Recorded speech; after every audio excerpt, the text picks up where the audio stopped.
Se você deseja escrever um texto dissertativo, você precisa conhecer muito bem as características desse estilo para obter êxito nesta empreitada. Neste episódio, eu vou descrever para você todas as características do texto dissertativo e os tipos de argumentos. Além disso, preparamos um bônus, um material que vai lhe auxiliar na construção dos parágrafos do seu texto. Aproveite e ouça com atenção.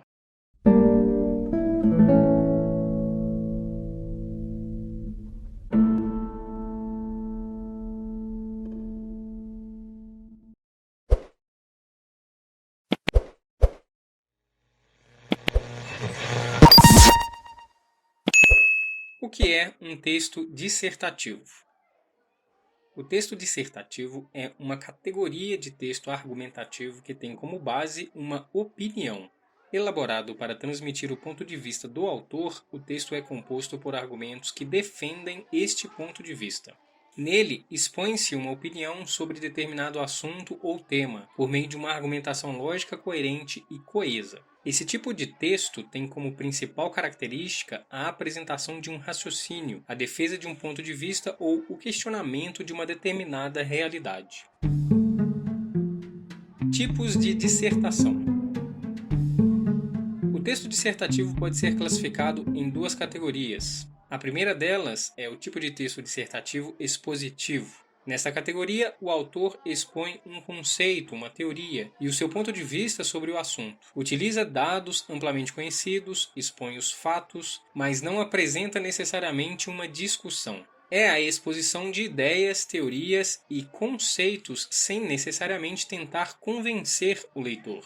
A segunda categoria é a de textos dissertativos argumentativos.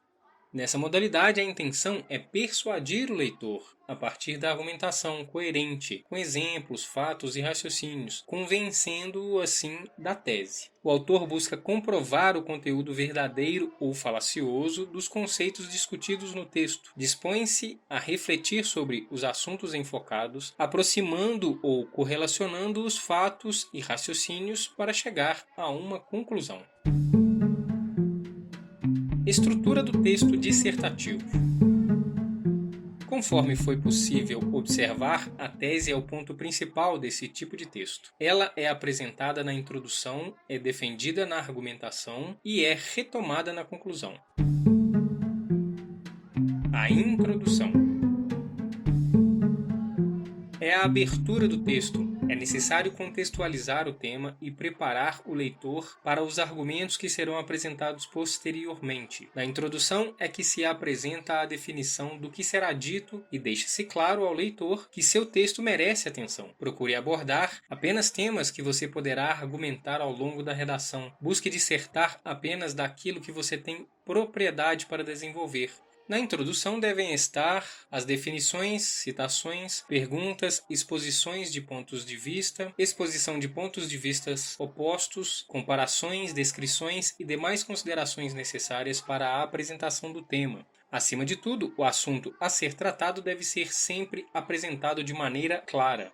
A introdução pode conter afirmações sobre o assunto, considerações do tipo histórico-filosófico, citações, comparações de termos pertinentes, perguntas e até mesmo narrações. O desenvolvimento ou argumentação.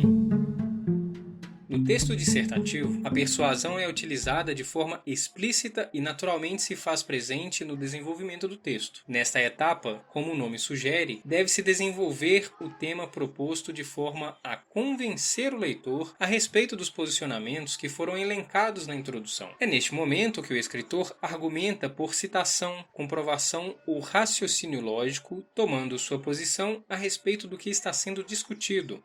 É muito importante defender coerentemente cada uma das ideias listadas na introdução, para que o texto não fique desconexo.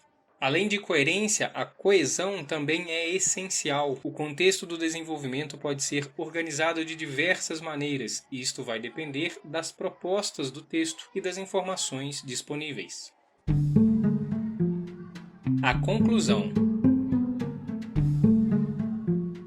A conclusão é a parte final do texto, um resumo de tudo o que já foi dito. Para finalizar, você deve sintetizar as ideias expostas, reafirmando o tema e fazendo as observações finais. cabe, neste momento, propor ações e possíveis soluções para o problema mencionado. É interessante, na conclusão, responder à questão proposta inicialmente, expondo uma avaliação final sobre o assunto. Além disso, é importante detalhar as ações indicadas e quais os efeitos esperados.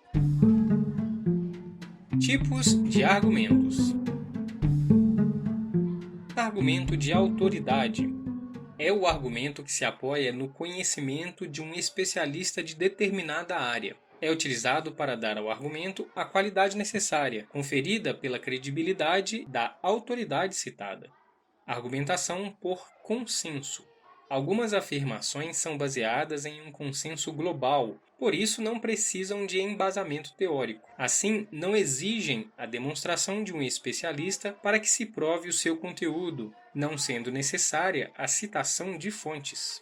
Argumentação por evidência.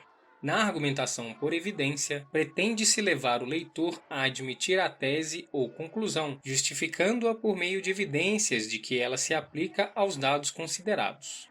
Argumentação de comprovação ou analogia. Esse tipo de argumentação é fundamentada na documentação com dados que comprovam ou confirmam sua veracidade. Argumentação de fundamentação lógica. A argumentação, neste caso, se baseia em operações de raciocínio lógico, tais como as implicações de causa e efeito, consequência e causa, e etc. No argumento por causa ou consequência, a tese ou conclusão é aceita justamente por ser uma causa ou uma consequência dos dados. Argumentação por exemplificação. No argumento por exemplificação, o argumentador baseia a tese ou conclusão em exemplos representativos, os quais, por si só, já são suficientes para justificá-la. Argumentação por princípio. No argumento por princípio, a justificativa é um princípio, ou seja, uma crença pessoal baseada em uma constatação, aceita como verdadeira e de validade universal. Os dados apresentados, por sua vez, dizem respeito a um fato isolado, mas aparentemente relacionado ao princípio em que se acredita. Ambos ajudam ao leitor a chegar a uma tese ou conclusão por meio de dedução.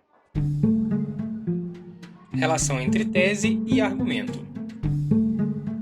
De modo geral, a relação entre tese e argumento pode ser compreendida de duas maneiras principais. Uma delas é argumento, portanto tese, e a outra, tese, portanto argumento. Vamos ver alguns exemplos. Argumento, portanto tese. Tomemos o seguinte exemplo.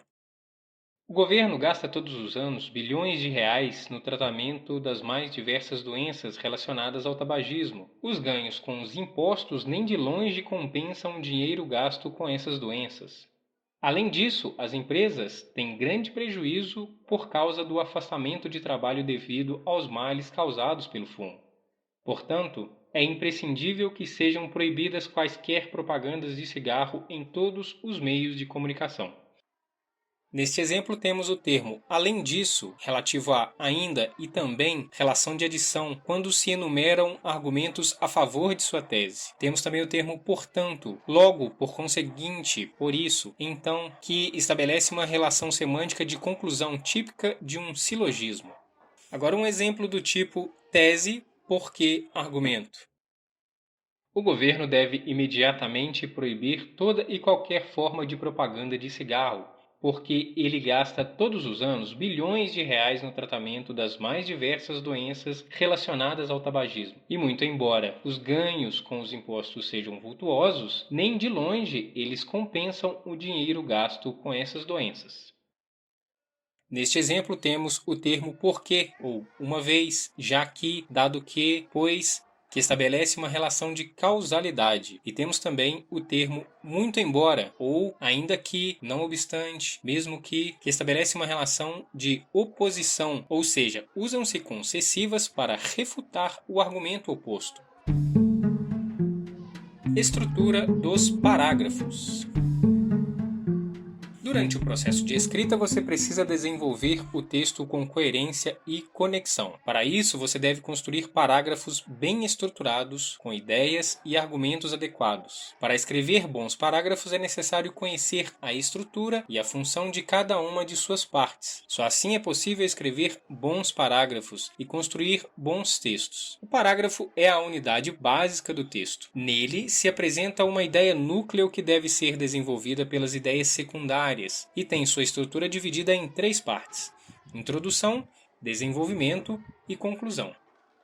Introdução, conhecida como tópico frasal, apresenta a ideia principal do texto e deve ser escrita de forma objetiva. Desenvolvimento, são as ideias secundárias que desenvolvem e explicam o tópico frasal, com argumentos para a discussão da ideia central. Conclusão, retoma a ideia principal, propõe uma solução ou uma conexão para o segmento do texto. Você encontra na descrição o link para o download do Guia do Parágrafo Perfeito. No e-book Guia do Parágrafo Perfeito, você encontrará um conteúdo completo com modelos e exercícios para você praticar a sua escrita. Com essa informação, você vai conseguir escrever parágrafos perfeitos sobre qualquer assunto e um texto excelente. Mas não perca tempo. Este e-book é uma edição limitada do Gonablog eBooks e não ficará disponível por muito tempo.